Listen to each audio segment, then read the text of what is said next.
You are now live. What is going on, friends? It is Mike. Hope everyone's having a great Friday. I'm trying to adjust the camera here. I'm tripodless with my phone, so wanted to go live real quick. Just wrapped up a leg day workout. It was awesome workout. So just wanted to go live for the sake of accountability, share some tips, share some ideas, hear from you guys if you got your Friday lifted. We'd love to hear what you guys are working on. And I wanted to share, before I dive into the actual program side of things, one of the reasons why I've been going live and, posting these videos and sharing what I'm sharing, there's a couple of reasons. One, it's really good. It's a really good way to stay accountable. There are days where I don't want to go to the gym, truthfully, but I know that if I miss a day and miss going live, I'm not showing up for myself, and I'm not showing up for the community. So it's a really good way to keep myself accountable. So we continue on the plan even when we get a little bit complacent or try to make excuses for ourselves not to do the work. So that's one reason. Another reason, I've been lifting for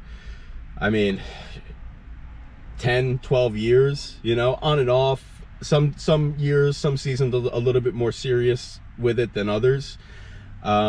But it's just become such a passion project for me. It's a really beautiful way to personally develop yourself, because yes, hitting the gym, whether it's lifting or for a race or bodybuilding or powerlifting or whatever, it's it's a vehicle to develop yourself personally. And yes, it starts with your physical, physically training your body, pushing yourself to new limits. You're going to put on some muscle, you're going to cut down body fat, you're going to conquer some physical goals of yours. But it also becomes a mental game as well, where it's it strengthens your discipline. It strengthens your ability to put a plan into action and follow through with it with persistence. And then at the end of the day, or the end of the week, or the end of the month, or the end of the quarter, the end of the year, you can look back and say, wow, look at how far I've come.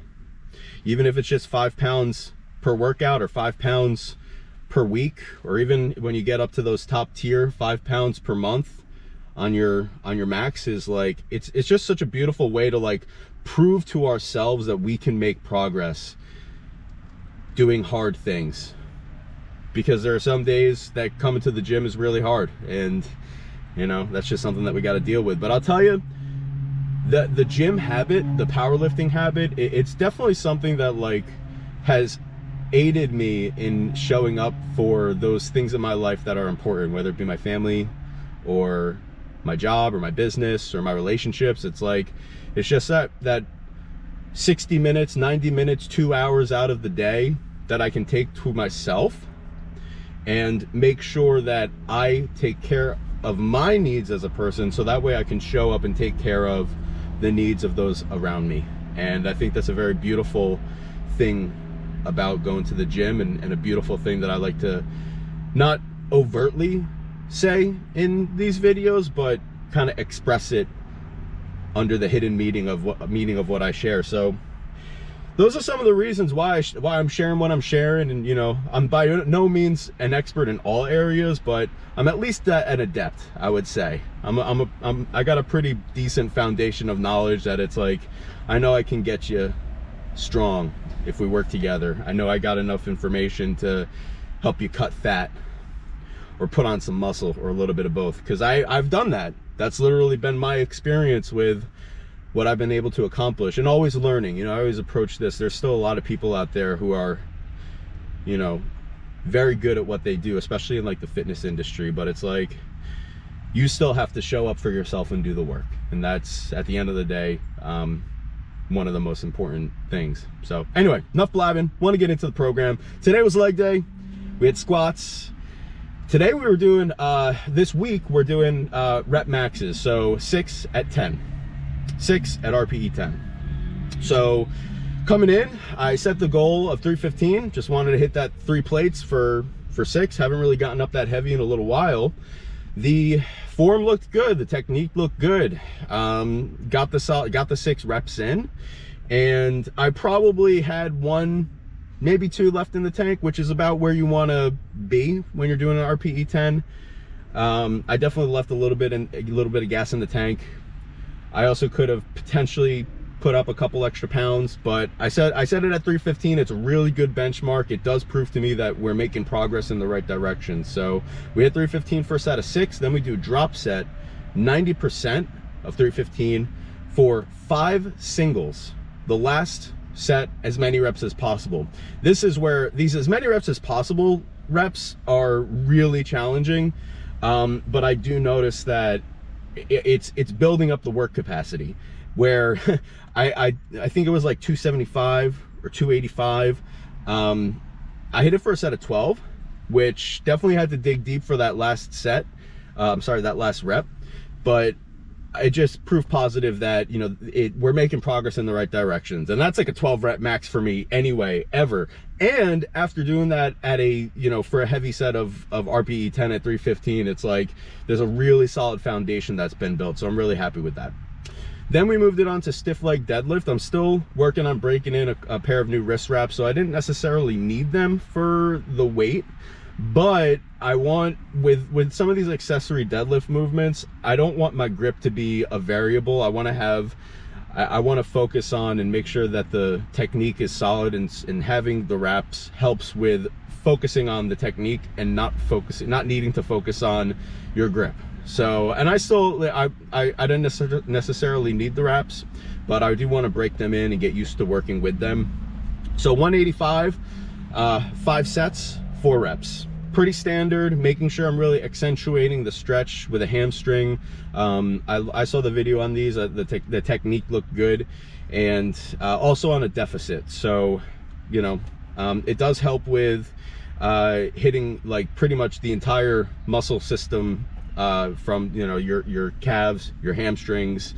That's really where the load gets focused on. So then we moved it on to hack squats, 340, sets of 8, 3 sets. The first set I did to completion. The next 2 sets I failed, which is okay, because this is the way that this program is worked out. These are considered max rep sets, so you find a weight that you can do for almost like your 8 rep max, and you do that for 3 times. If you can't hit that same weight the second set and the third set, it's okay. It's kind of like expected in this program. So in this instance, I hit 340 for the first set of 8. Truthfully, it was heavy, and it probably had to do with, like, you know, fatiguing myself from the squats. So did not hit the full 8. Didn't get the whole volume in for the next 2 sets, but it's okay. Then we moved it on to T-bar row, making gains here on the T-bar row. 100 pounds, 8 sets, 3 reps. Similar story. 100 by 8 was like a rep max, and hit it for the first set, hit it for the second set. I think I got like 3, 4, 5 before the fatigue started to settle in, and for that last set. Then we moved it on to cable row, 120 for 8, 3 sets. Pretty standard. One thing that I was focusing on for the cable row is like being explosive on the pull, and then slow negative, and really trying to get that stretch as you bring the weight back down. So quick, hard, intense pull, slow, controlled, you know, bringing the weight back down. Then we moved it on to prone leg curl. We did 45 sets of 16, 3 sets. Prone leg curl, so you're lying on your belly. Pretty standard, sets of 16. Definitely was feeling the hamstrings, doing some work. And we wrapped it up at that. So anyway, it's Friday. Hope everybody had a great week, and that you enjoy the rest of your weekend. Finally getting some sun, some dryness. It's been rainy like the past 7-8 weekends here in my area, so hopefully, fingers crossed, we have some nice weather and get a little bit of time to spend some time outside and get some sun, hang out with family, get some chores done. And other than that, I hope everybody has a great week. So talk to you later. Bye.